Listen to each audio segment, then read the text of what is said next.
மாணி தாக்கூர் வெளியிட்ட ஒவ்வொரு கருத்தும் ஒரு நிஜமான காங்கிரஸ் தொண்டனுடைய கருத்து தான்.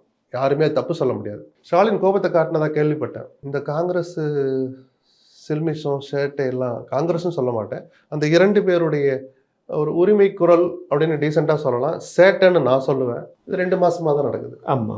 ஆனா தேமுதிகவோட பேச்சு என்னப்பா என்ன பண்ண போறீங்க? தேர்தல் கை கட்டுற தூரத்துல வந்துடுச்சு அப்படின்னு வேலு பேச ஆரம்பிச்சு பல மாசம் ஆயிடுச்சு. இதுதானா? ஸோ அதுக்கு இதுக்கும் தொடர்பு இருக்க மாதிரி தெரியல. ஆனால் இந்த கூட்டணி அமைந்த பிறகு நான் சொன்னேன்ல, ஸ்டாலின் ஒரு கம்ஃபர்ட் ஜோனுக்கு வந்திருக்கிறாருன்னு.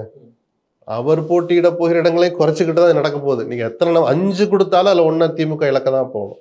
போட்டியிட்ட இடங்களோட ஒன்று குறைச்சிக்க தான் வேணும். அல்லது ஏற்கனவே போட்டியிட்ட ஒரு கட்சி, ஒரு தனிநபர் கட்சியோ ஏதோ வெளியில போகணும். அப்படி வச்சு பார்த்தா அந்த இழப்புகளை தாங்கி கொண்டு அந்த கம்ஃபர்ட் ஜோனுக்கு வந்திருக்கிற ஸ்டாலின் காங்கிரஸ் கிட்ட கொஞ்சம் கடுமை காட்டணும் அவசியம் இல்லை. அவங்க பேசின பேச்சுக்கு அவர் ஒரு அறிக்கையே விட்டுருக்கலாம். அவ்வளோ கோபம் இருந்தால் நியாயமான கோபம் சொல்லுவேன். இஷ்டம்னா இல்லாட்டி போய்கிட்டே இருன்னு சொல்லியிருக்கலாம். அந்த அளவுக்கு அழிச்சாட்டியம் பண்ணாங்க அந்த 2 பேருமே. ஏன்னு அழிச்சாட்டியம் சொல்றேன்னா, மாணி தாக்கூர் வெளியிட்ட ஒவ்வொரு கருத்தும் ஒரு நிஜமான காங்கிரஸ் தொண்டனுடைய கருத்து தான். யாருமே தப்பு சொல்ல முடியாது. ஆனால் சொல்கிற இடம் அதுவா? சொல்கிற சூழல் இப்போ இருக்கா?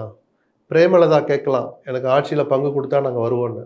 டாக்டர் கிருஷ்ணசாமி கேட்கலாம், நான் 3 முறை முதலமைச்சராக இருந்தவன், எனக்கு குறைஞ்சபட்சம் மூத்த அமைச்சர் பதவி கொடுத்தீங்கன்னா நான் வரேன்னு ஓபிஎஸ் கேட்கலாம். ஏன்னா அவர் எந்த அணிலையும் நிற்கல, எந்த அணிலையும் இன்னும் சேரலை, பொதுவெளியில் பத்திரிகையாளர் சந்திச்சு அந்த கோரிக்கையை வைக்கலாம், ஏற்றுக்கிறவங்க என்னை கூப்பிடுங்கன்னு சொல்லலாம். கூட்டணி தொடர்கிறதுன்னு ஒரு இன்டாக்டா இருக்கிற கூட்டணியில் இருக்கிற ஒரு கட்சியை சேர்ந்த ஒரு தனிநபர் வெளியில போய் இந்த மாதிரி நீங்க பண்ணீங்கன்னா அது எப்படி நீங்க எடுத்துப்பீங்க? எந்த கட்சி சுயமரியாதையும் சொரணையும் உள்ள எந்த கட்சி தலைவர் அதை ஏற்றுக்குவார்? ஸ்டாலின் கோபத்தை காட்டினதா கேள்விப்பட்டேன். தப்பே இல்லை. ஆனா அவருடைய அந்த அசாத்திய பெருந்தன்மை தான் அதை வெளிப்படையா சொல்ல விடாம தடுத்து வச்சிருக்குன்னு பாக்குறேன். ஸோ காங்கிரஸுடைய அந்த உரத்த குரல், புலி பாய்ச்சல் இப்போ கொஞ்சம் குறையும். டீசெண்டா பேச்சு நடத்தினா எப்போ அவங்கெல்லாம் வந்துட்டாங்க, கூடுதலாக வெற்றி வாய்ப்பு வந்துடுச்சு, நானும் கொஞ்சம் விட்டு கொடுக்குறேன், நீங்களும் கொஞ்சம் விட்டு கொடுங்க. என்னது விட்டு கொடுக்குறதா? நாங்கள் 40 கேட்டுட்டு இருக்கோம்னு ஆரம்பிப்பாங்க. சரி அதே 25 வாங்கிக்கோ அப்படின்னு ஒரு ஆரம்பிப்பாரு. சரி குறைஞ்சி ஒரு 2-3 கூட கொடுங்கன்னு அவங்க செட்டில் ஆக வாய்ப்பு இருக்கு. ஸோ இந்த ஜோன்ல கொண்டாந்து திமுகவை குறிப்பா ஸ்டாலினை கொண்டாந்து நிறுத்தி இருக்கு இன்னைக்கு நடந்த நிகழ்வு.